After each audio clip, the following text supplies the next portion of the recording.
Bonjour à tous, je suis Nicolas Cassard, éditeur au sein du groupe Larcy Intersentia. Aujourd'hui, nous recevons Antoine-Henri de Frahan, consultant pour des cabinets d'avocats depuis plus de 20 ans et professeur affilié à l'EDEC Business School et aussi ancien avocat et juriste d'entreprise. Tout d'abord, Antoine, l'éditeur que je suis voudrait officiellement et dûment féliciter l'auteur que tu es pour l'aboutissement de ton ouvrage sur la bonne gestion des cabinets d'avocats que voici. Ne pourrions-nous pas introduire cet entretien par une réplique culte des frères Grimm, de l'avocat à son miroir magique? Miroir, mon gentil miroir, de ce royaume, quel est le plus beau des cabinets d'avocats? Selon toi, Antoine, la remise en question de la bonne gestion de son cabinet d'avocat aujourd'hui, c'est une réelle nécessité pour l'avocat? Est-ce la raison de ton investissement dans cet ouvrage? Je pense que c'est en effet une nécessité, et c'est une nécessité par rapport à laquelle les avocats ne sont pas particulièrement préparés, parce que la gestion d'un cabinet d'avocats, c'est un enjeu qui est quand même de plus en plus complexe et qui n'est même pas abordé lors des études de droit. Et donc, la plupart des avocats l'apprennent sur le tas. Et donc, un des objectifs de mon livre, c'était d'offrir une approche structurée à 360 degrés sur, en fait, cette problématique de la gestion d'un cabinet d'avocats, et de la présenter de manière complète et intégrée.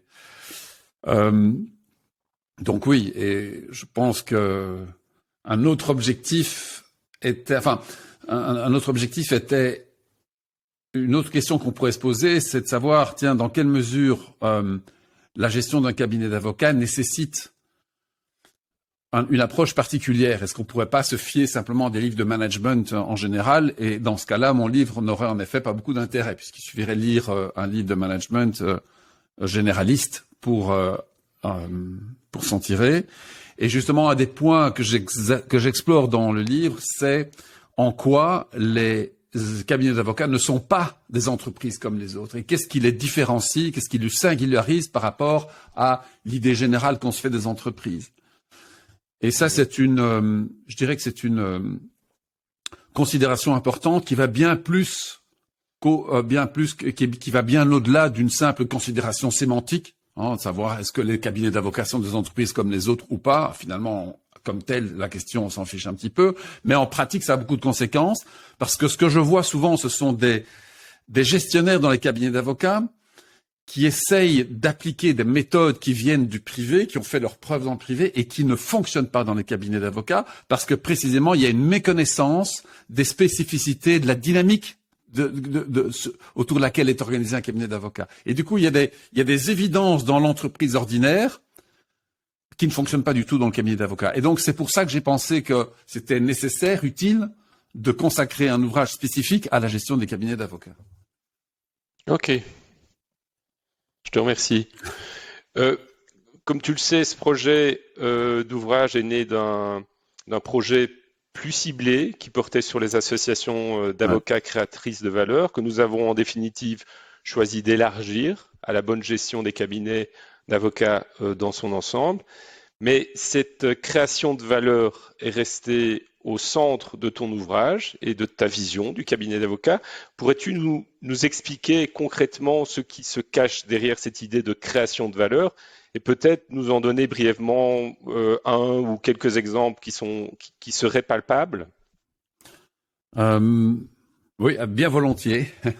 Bien volontiers. Alors la création de valeur, c'est un sujet que j'avais déjà abordé dans un autre livre qui s'appelle Créer de la valeur ou disparaître, et que j'applique ici au cabinet d'avocats. Et en effet, c'est vraiment une philosophie qui s'applique à tout dans le cabinet d'avocats. Et si on prend les trois groupes importants, les trois groupes prioritaires dans un cabinet d'avocats, qui sont les associés, les collaborateurs, les clients, bien sûr, il faut rajouter d'autres groupes, mais partons de ceux-là. Si on imagine que chacun des groupes crée de la valeur pour les autres, on s'aperçoit qu'on est dans un système extrêmement vertueux. Et donc, les associés et les collaborateurs créent de la valeur pour les clients créent de la valeur pour les avocats, non seulement en payant les honoraires, avec toute la problématique du pricing, mais également d'autres manières que j'aborde dans le livre. les associés créent la valeur pour les collaborateurs pour les associés, et donc on est un système extrêmement vertueux. Et donc et à l'inverse, si on s'aperçoit que dans ces relations entre les différents acteurs, il y a un manque de création de valeur dans un sens ou dans l'autre, on s'aperçoit qu'on a un problème. Si on ne crée pas assez de valeur pour les clients, si les clients ne créent pas assez de valeur pour le cabinet, si les associés ne créent pas assez de valeur pour les collaborateurs, ou inversement, on a un problème. Et donc, on pourrait vraiment, de manière extrêmement synthétique, poser comme enjeu prioritaire pour les cabinets d'avocats cette création de valeur que j'appelle systémique, parce qu'elle concerne l'ensemble des acteurs du système et elle va dans les différents sens. Donc, c'est pas juste le cabinet qui crée de la valeur pour les clients, ça fonctionne dans les différents sens. Alors, je vais juste donner 2 exemples. On pourra en donner beaucoup, mais je vais en prendre. Oui. Le premier exemple, c'est la création de valeur entre les associés eux-mêmes. C'est-à-dire que un des charmes de la profession d'avocat, c'est qu'on peut l'exercer tout seul. On peut être solo. Il y en a d'ailleurs qui sont très prospères comme ça. Et donc, or, beaucoup s'associent. Bon, forment des associations pour exercer leur métier. Or, les associations entraînent inévitablement des problèmes, toujours. Ce sont des réunions, des décisions qui sont compliquées à prendre parce qu'il faut que tout le monde soit d'accord, des conflits d'intérêts. Enfin, il y a toutes sortes de choses qui font que ça pèse une association, etc. Et donc, une association, vu qu'elle est toujours facultative, en réalité, et qu'elle pose inévitablement des problèmes, n'a de sens que si elle crée de la valeur bien au-delà des inconvénients qu'elle engendre. Et donc, c'est la question clé pour les associations, et je ne parle pas ici du cabinet dans son ensemble, mais je parle vraiment du sous-ensemble qui est constitué par l'ensemble des associés. Une association n'a de sens que dans la mesure où elle crée de la valeur pour les associés. Et donc, cette question est fondamentale. Et donc, il y a un vrai travail à faire au niveau des associations, en particulier au moment de leur création, ou bien à des moments de jonction, un moment important tel que une fusion, par exemple, se dire, mais finalement, c'est quoi la valeur que nous créons les uns pour les autres en tant qu'associés? C'est quoi la valeur que nous voulons créer? Et est-ce que nous sommes sur la même longueur d'onde par rapport à ça? Et donc, il y a beaucoup d'associations qui sont dans l'impasse, en réalité, parce que les associés ne créent plus de valeur les uns pour les autres, ou bien les attentes quant à la valeur qui doit être créée par l'association sont tellement disparates ou divergentes qu'il n'y a plus moyen d'avancer. Ça, c'est un premier exemple. Un second exemple, que j'aborde, que j'évoque dans le bouquin, concerne la manière la rédaction des avis juridiques, par exemple. Tiens, et donc une question intéressante, c'est de se dire dans quelle mesure un avis juridique qui est rendu crée de la valeur pour le client. Et souvent, le critère que l'avocat va utiliser pour déterminer la qualité de son avis juridique sont des critères qui tiennent à l'excellence juridique, au caractère complet des informations, à la rigueur du raisonnement juridique, etc. Mais les critères que le client va lui-même va utiliser pour déterminer si quelque chose a de la valeur pour lui sont différents. Et donc, ça peut paraître évident de se dire, bah oui, évidemment, on veut créer de la valeur pour le client, mais dans quelle mesure ça va être traduit dans la manière de travailler? Et donc, là, il peut y avoir une véritable révolution, en fait, puisque les critères de base qu'on va utiliser pour évaluer, pour organiser le travail, peuvent changer en fonction du fait qu'on les oriente vraiment sur la création de valeur pour le client. Et si tu me permets, Nicolas, je voudrais évoquer un 3e point. Encore une fois, c'est facile de claironner, de dire, bien sûr, on veut créer de la valeur ajoutée pour les clients, on veut créer de la valeur pour les clients. Et d'ailleurs, à peu près, c'est ce qu'on voit sur tous les sites web, c'est tous les sites internet des cabinets d'avocats. À peu de choses près, c'est plus ou moins ce discours-là. Et pourtant, la plupart des cabinets d'avocats sont organisés autour de l'heure facturable. Et donc, tout était raisonné, tout le raisonnement, l'organisation du cabinet est centrée sur cette idée il faut faire un certain nombre d'heures facturables. D'accord. Et en fait, on établit des tarifs sur base de l'heure facturable. Et la question qu'on peut se poser, c'est quel est le lien qu'il y a entre une heure facturable et la création de valeur pour les clients? En fait, il y en a pas. Et donc, on voit, il peut y avoir un décalage entre un discours qui dit évidemment qu'on veut créer de la valeur et en fait un mode de fonctionnement qui est complètement détaché de cela. Et c'est ça que j'essaie d'aborder c'est notamment cela que j'essaie d'aborder dans le bouquin. Ok, ok, très bien. Et à côté de ce sujet central qui est la création de valeur pour un cabinet d'avocats, tu pourrais peut-être aussi nous rappeler les adjuvants et les autres secrets de la bonne gestion d'un cabinet d'avocats qui sont repris d'ailleurs au fil de ton ouvrage euh, Alors, via les chapitres. alors oui, en fait, bon, oui, on peut parler de chapitres. On pourrait parler de mon bouquin comme d'un gouvernement. En fait, comme le gouvernement avec un premier ministre et puis différents ministères. Mhm. Euh, le premier ministre, ce serait, enfin, ce qu'on trouve au centre, ce serait la stratégie du cabinet d'avocats. Alors, on peut en dire autre chose parce que c'est un terme pas évident parce qu'il y a il y a peu de cabinets d'avocats qui ont vraiment une stratégie digne de ce nom. Et il y en a beaucoup qui n'ont pas de stratégie et qui fonctionnent pourtant très bien. Donc c'est un concept qui doit être bien compris et bien analysé. C'est ce que j'essaie de faire dans le bouquin. Mais on peut comprendre que cet élément, il est central. Et autour de ce centre, il y a 6 éléments clés, qui sont en fait 6 parties importantes dans le bouquin. Il y a d'abord tout ce qui est le développement de la clientèle, numéro 1. Numéro 2, il y a toute l'organisation du travail. Numéro 3, c'est la gestion des équipes, la gestion la gestion des ressources humaines au sens large, ce qui inclut bien entendu les collaborateurs, mais également le personnel de support, le personnel de management dans les gros cabinets, et évidemment aussi les associés eux-mêmes. Élément suivant, ce sont les finances. Et là, j'aborde en particulier la question du pricing, du mode de tarification des services juridiques. Élément suivant, c'est la technologie. On en parle beaucoup, ces temps-ci, c'est un sujet qui est très à la mode. Avec etc. Bon, là, je reviens un peu justement sur tout ce discours parfois très alarmiste sur la disparition prochaine des avocats qui seraient ubérisés, remplacés par des robots. J'y crois pas trop en réalité. Le point suivant, c'est tout ce qui est et c'est le 6e point, c'est tout ce qui est la logistique. C'est-à-dire que c'est aussi un cabinet d'avocats, c'est aussi une infrastructure, c'est aussi et donc il y a toute une infrastructure matérielle, administrative à gérer, quoi. Ok. Donc, et alors j'aborde ces questions-là, et puis une partie au centre du centre. Donc là, cette stratégie du cabinet d'avocats n'est en réalité possible que dans la mesure où les associés, pour autant qu'il y en ait, que les associés soient eux-mêmes capables de discuter, de concevoir ensemble quelque chose. Et donc ça veut dire que la capacité collective des associés à s'organiser est au cœur de tout. C'est vraiment le cœur de tout. Et donc, il y a une partie importante du livre qui est consacrée à cette dynamique associative. Quels sont les éléments qui vont faire qu'une association, en son de groupement entre associés, fonctionne de manière positive, utile, productive. Bon, c'est un pari, c'est pas simple. Et donc, il y a pas mal de développement là-dessus. Je pourrais rentrer dans plus de détails, mais je vais m'arrêter pour le moment. Et je termine juste pour ça. Je termine une conclusion sur le cycle de vie des associations. Alors, comme toute chose vivante, ça naît, ça grandit, ça atteint une forme de maturité, et puis après, ça décline, à moins qu'il y ait à ce moment-là une renaissance et un nouveau départ vers autre chose. Ouais.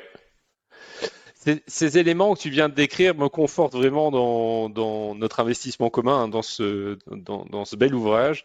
Mais qui dit livre dit lecteur, utilisateur, public. Public, ce sont les avocats dans une structure associative, mais pas que, je suppose. Est-ce autant l'avocat qui se trouve au début de sa carrière, au milieu ou à la fin? Quel est ton avis et ta vision sur cette question? Alors, dans la préface qu'il m'a fait l'honneur de faire, Didier Martin, qui dit que finalement, c'est un ouvrage qui devrait se trouver dans la bibliothèque de tous ceux qui s'intéressent à la gestion d'un cabinet d'avocats. Et donc, très honnêtement, c'est déjà un marché de niche, on va dire, un public niche, les avocats.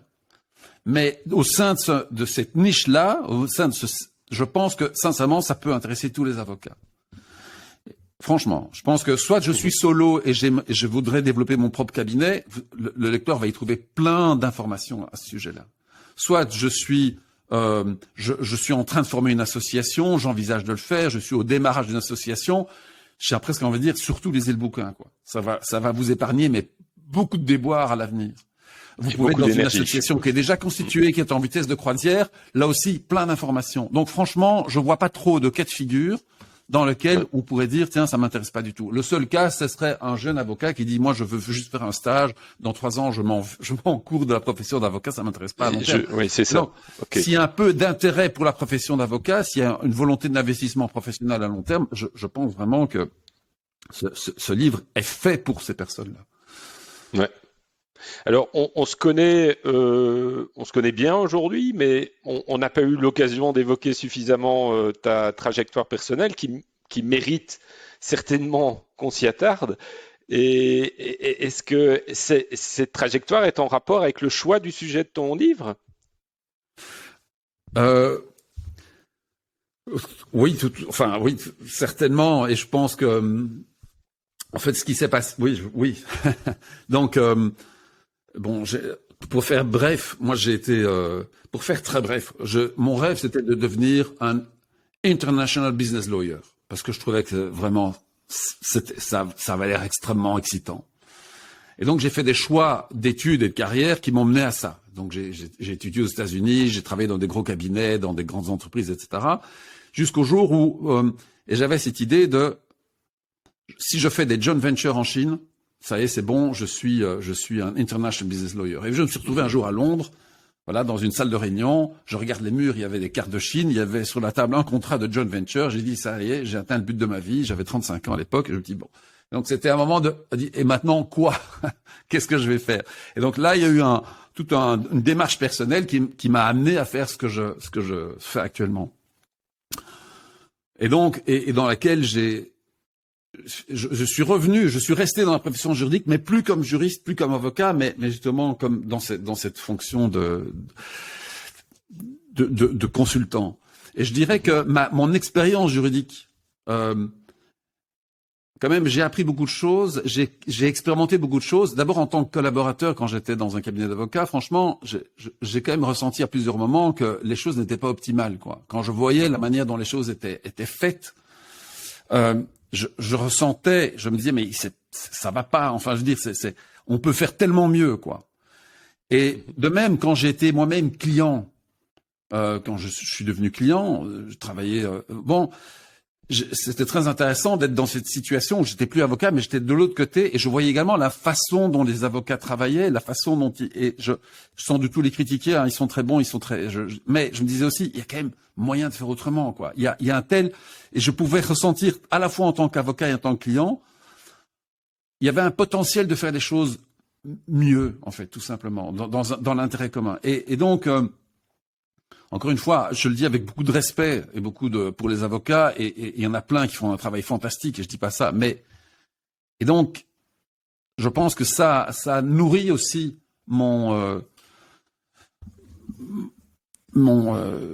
ça a nourri ma volonté d'écrire ce livre. Ta réflexion et cette volonté Ouais. d'écrire ce livre. Une dernière question, peut-être à titre conclusif. Tu en as parlé tout à l'heure. Tu évoques à la fin de ton ouvrage le concept de cycle de vie des cabinets d'avocats qui semble être essentiel, pour pas dire crucial, dans la bonne gestion d'un cabinet d'avocats.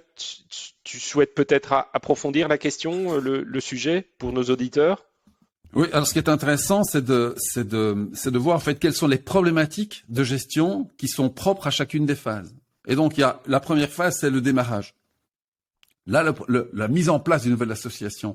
Là, il y a deux problèmes souvent. Un premier problème, en